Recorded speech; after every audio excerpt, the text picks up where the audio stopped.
In this problem, they're asking us to graph the equation y equals 4x plus 2. Equations like this are said to be linear because the graph of each equation is a line. Linear equations can be graphed by selecting a value for one coordinate and calculating the corresponding value of the other coordinate. This forms an ordered pair. This pair is one solution of the equation. We will repeat this procedure to find a second ordered pair. Once we have the two ordered pairs, we plot the pairs and draw a line passing through those points. The line represents all solutions of the equation. For ease in graphing, we'll choose small values, and to start with, let's let x equal 0.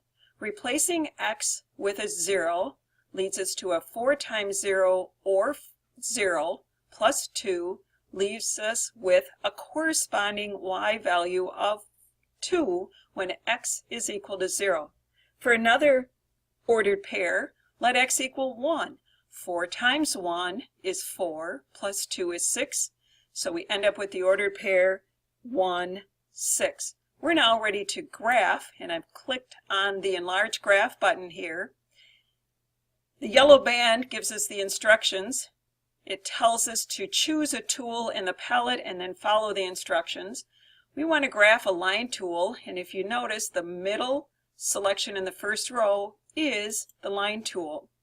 It now indicates that we need to plot the first point on our line, and here in this upper right-hand corner of the yellow region, it tells us the coordinate of the cursor. So as I move the cursor, you can see the coordinates correspond with the placement of the cursor. Our first point that we found, or ordered pair, was 0, 2. No displacement in the x direction, 2 in the positive y direction. I'm now at the coordinate 0, 2. I'll click the mouse to set the first point of our graph. The second ordered pair that we found was 1, 6. Positive 1 in the x direction and positive 6 in the y direction. Clicking when I am at that location sets the line. Should we make a mistake as we're plotting the points, we can clear it entirely and start over graphing the line, or we can edit using these tools indicated here. I believe I've graphed it correctly. I'm going to save, and then once back at the problem, at the bottom right-hand corner, I'll select the check answer and see that, in fact, it was done correctly.